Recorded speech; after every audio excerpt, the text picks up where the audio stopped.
Hola, ¿qué tal? Bienvenidas y bienvenidos al aire, una nueva edición de Impacto Económico. Les saluda Luis de Jesús. De inmediato revisamos titulares. En contexto, hablamos del bloqueo económico que impone Estados Unidos y sus aliados satélites a nivel internacional contra Venezuela. En nuestra lista económica de hoy analizamos el papel económico cada vez más importante de China en la economía mundial y el vacío que va dejando la política de Estados Unidos. En Economía 360, la primera ministra Theresa May y la Comisión Europea pactan la búsqueda de nuevas salidas al impasse del acuerdo del Brexit, pero Bruselas aclara que no renegociará el acuerdo que ya se firmó.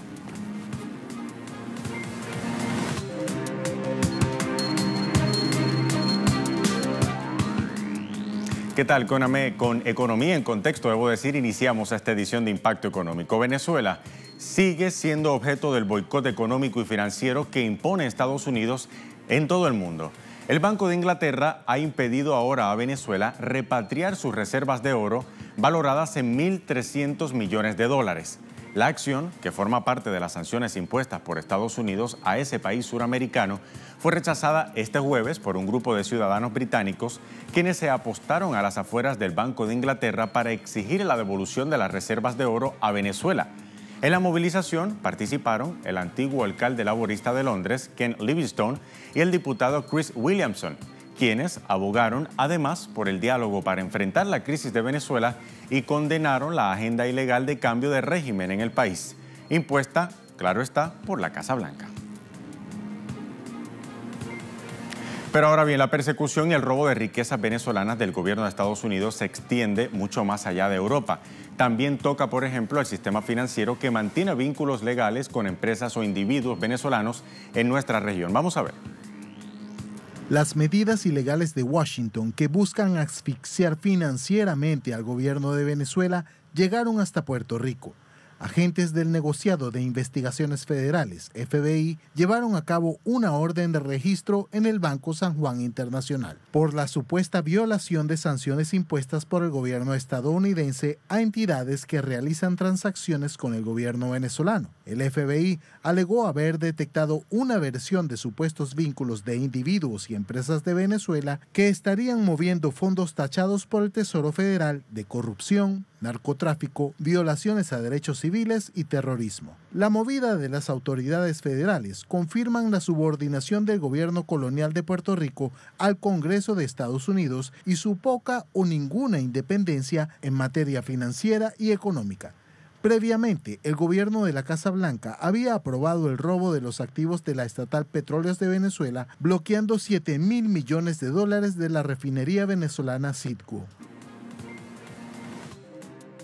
Ahora bien, todas estas acciones de atropello han costado al pueblo venezolano más de $30.000 millones.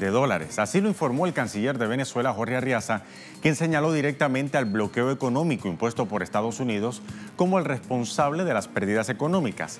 El diplomático venezolano detalló que a Venezuela se le impide utilizar el dólar como moneda de cambio y la banca internacional se niega a trabajar con el gobierno de Caracas. Enfatizó además que el gobierno protegerá al pueblo de cualquier intervención internacional que se utilice bajo las excusas y las premisas de un pretexto como una supuesta ayuda humanitaria. También reiteró el llamado al diálogo del gobierno del presidente Nicolás Maduro a sectores de la derecha nacional. Y ahora bien, frente al asedio económico y pese a las pérdidas producidas por el bloqueo económico, el gobierno venezolano eleva sus esfuerzos para garantizar el 100% de los fármacos que demanda el país. En los últimos 13 años se han invertido alrededor de 90.000 millones de euros al sistema de salud público, según cifras oficiales del gobierno. En este tiempo se hicieron 550.786.510 exámenes de laboratorio gratuitos con una inversión de 38.555 millones de euros. El gobierno anunció además la reparación de 1.186 consultorios populares y aprobó recursos para la activación de 593 nuevas farmacias comunitarias a escala nacional.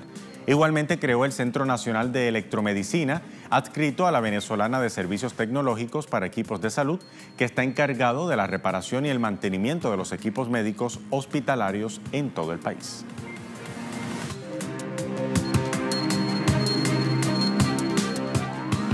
Más información económica de América Latina. La Unión Obrera Metalúrgica de Argentina denunció el despido masivo de la firma electrónica BGH. De acuerdo al portal de medio argentino Página 12, la medida afecta a la mitad de los empleados que laboran en la planta que produce televisores, aires acondicionados y celulares en Río Grande, en la localidad de Tierra de Fuego. Denuncian que buscan disfrazar los despidos masivos por retiros voluntarios, entre comillas, y la finalización de contratos que no serán renovados. El sindicato afirmó que no esperan aceptar las suspensiones si no garantizan el 100% de los salarios de los trabajadores. Los empresarios de la empresa hablan de 1.200 despidos en Río Grande y unos 300 en Ushuaia. Y el gobierno de Jair Bolsonaro prepara el cierre permanente del programa Más Médicos de doctores cubanos en ese país. Médicos cubanos que estaban intentando ingresar a las 1.462 plazas que permanecen sin profesionales en el programa Más Médicos, creado en 2013 como una iniciativa para brindar salud a las zonas más afectadas y remotas en Brasil.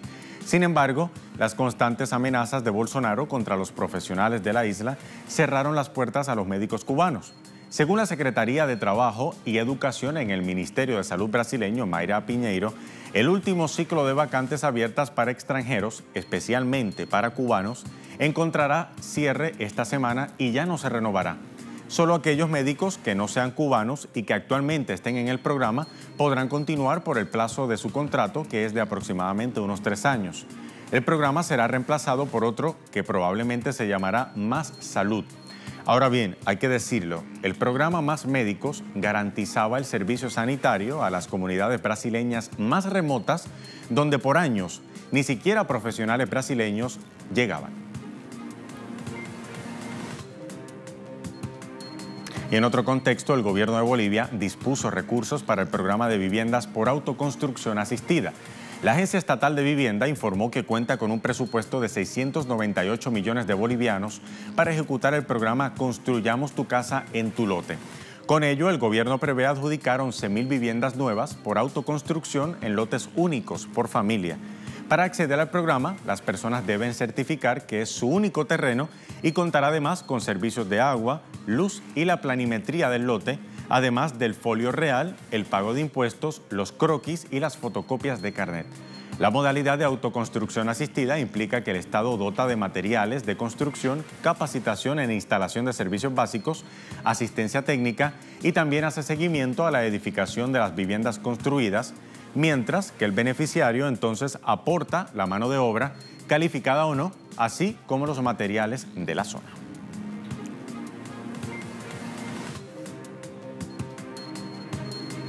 Momento de revisar nuestro expediente económico. Al regreso de esta primera pausa en Impacto Económico, al regreso hablamos de cómo China comienza a ocupar el espacio que ha ido dejando la política económica de Estados Unidos en los últimos años. Esto y más, a la vuelta, ya venimos.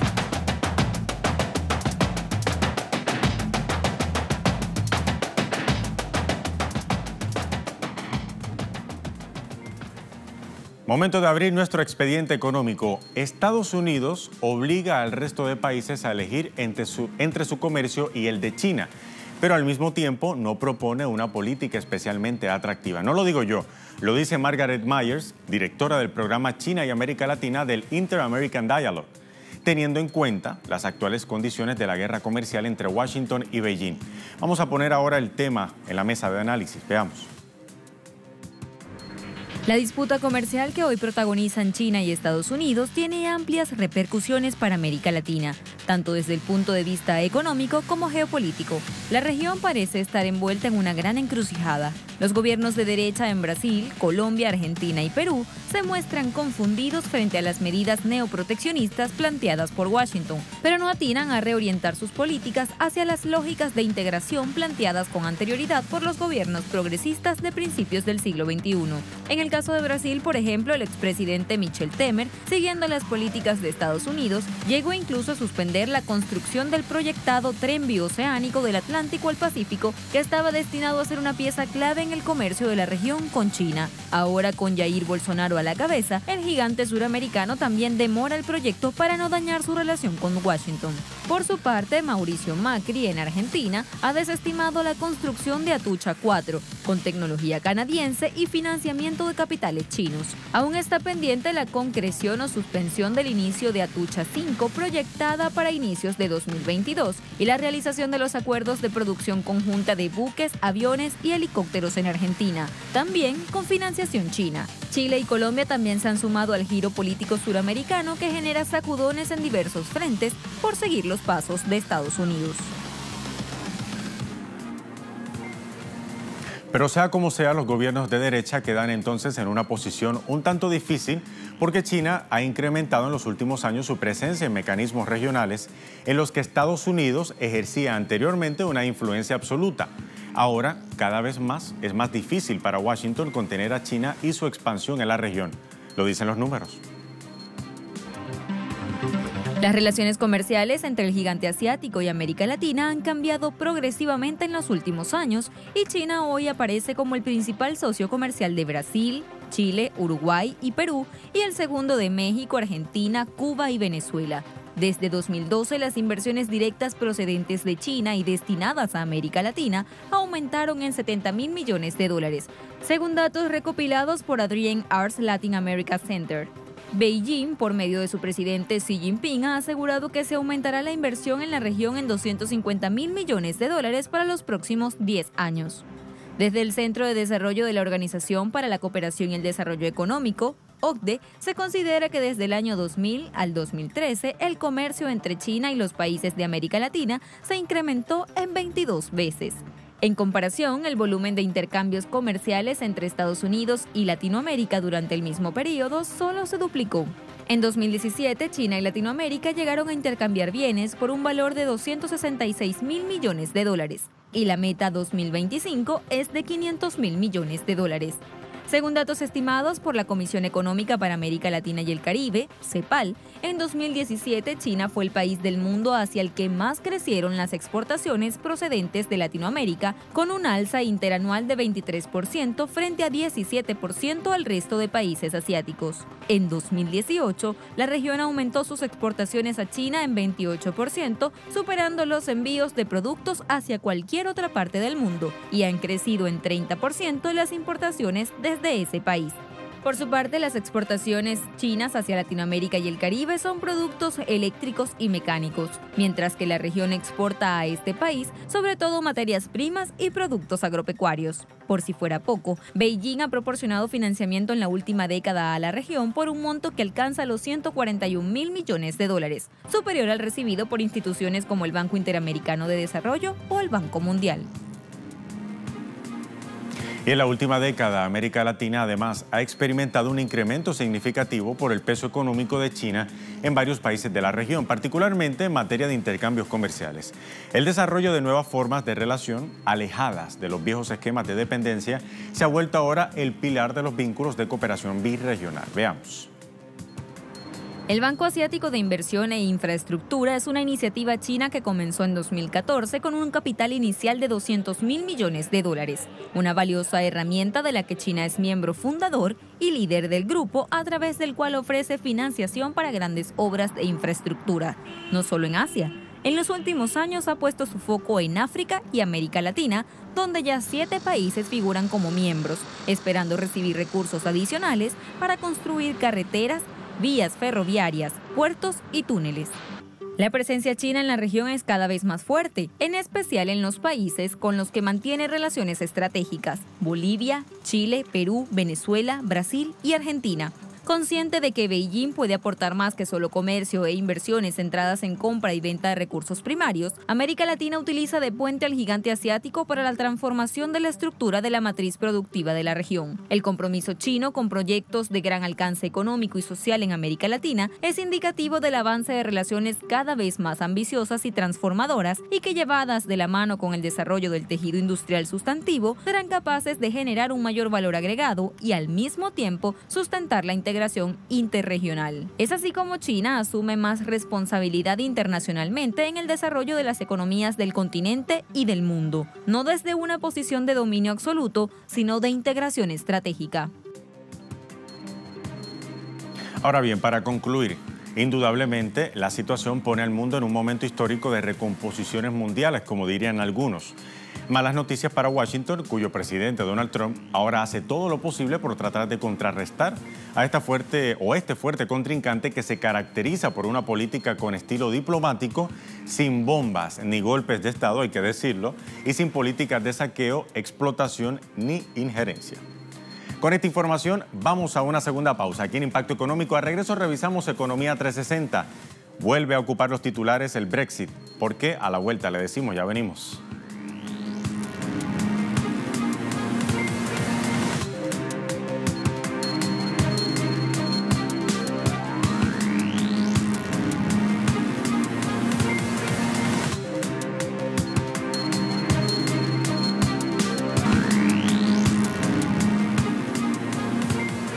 Bien, en su visita a Bruselas, la primera ministra Theresa May pactó con el presidente de la Comisión Europea, Jean-Claude Juncker, buscar salidas de compromiso antes de que se consuma el periodo para el Brexit el próximo mes de marzo. Juncker se mostró dispuesto a revisar y modificar la declaración política sobre la futura relación de la Unión Europea con el Reino Unido, pero rechazó renegociar el acuerdo de retirada. Los detalles. Durante su visita a Bruselas, la primera ministra del Reino Unido, Theresa May, no ha conseguido renegociar el controvertido punto del acuerdo Brexit, la llamada salvaguarda irlandesa, por soluciones alternativas. En ese sentido, el presidente de la Comisión Europea, Jean-Claude Juncker, rechazó renegociar el acuerdo de retirada del Brexit, pero se mostró dispuesto a revisar y modificar la declaración política sobre la futura relación del bloque comunitario con el Reino Unido. May y Juncker acordaron reunirse para más conversaciones antes de fines de febrero para hacer un balance de estas discusiones. Las conversaciones tienen como objetivo que los equipos negociadores de Londres y Bruselas encuentren una vía que cuente con el mayor apoyo posible en el Parlamento británico, al tiempo que respete las directrices pactadas por el Consejo Europeo. Ahora bien, y mientras May intenta salvar su acuerdo del Brexit, en Londres la incertidumbre sigue creciendo. El gobernador del Banco de Inglaterra, Mark Carney, indicó que las medidas de contingencia de las empresas no son suficientes si la economía del Reino Unido no está preparada para un Brexit sin acuerdo. La niebla de Brexit está causando volatilidad a corto plazo en los datos económicos y, más fundamentalmente, está creando una serie de tensiones en la economía, tensiones para los negocios. Aunque muchas empresas están intensificando sus planes de contingencia, la economía en su conjunto todavía no está preparada para un acuerdo sin salida de transición. En el contexto de Brexit, la incertidumbre en sí misma es uno de los factores que impulsan las perspectivas actuales de crecimiento e inflación. Y para ilustrar estos efectos, el Comité de Política Monetaria ha proporcionado sensibilidad a nuestras proyecciones de incertidumbres Brexit. Cualquier ajuste persistente en la libra esterlina probablemente tenga consecuencias importantes para la inflación en horizontes relevantes para la política, debido a la lenta velocidad del camino hacia los precios del consumidor. No. Quiero decir, mira, me sorprendieron esos comentarios de ayer. Y si uno quiere ser teológico, no juzgas porque tú también serás juzgado. Quiero decir, creo que lo que todos buscamos son los principios en estas negociaciones. Y por supuesto, en el Reino Unido, en última instancia, corresponde al Parlamento tomar su tiempo y completar su trabajo con diligencia, pero llegar a una conclusión y hacia dónde se dirige. Y ya que estamos hablando de Europa, le contamos que la Comisión Europea rebajó sus pronósticos para el crecimiento económico de la eurozona este año y el próximo. En su informe intermedio de invierno, la Comisión Europea reveló que el crecimiento de la zona euro se reducirá a 1,3%, mientras para el próximo año 2020 repuntará a 1,6%. Sin embargo, las nuevas estimaciones son más bajas que las publicadas en noviembre, cuando Bruselas esperaba que la eurozona creciera 1,9% este año y 1,7% en 2020. Los bajos pronósticos de crecimiento responden, entre otras cosas, a las tensiones comerciales globales y a los factores internos, como una lenta producción de automóviles en Alemania, las tensiones sociales en Francia y la gran incertidumbre sobre las políticas presupuestarias en Italia. Así lo manifestó el comisionado de Economía de la Unión Europea, Pierre Moscovici.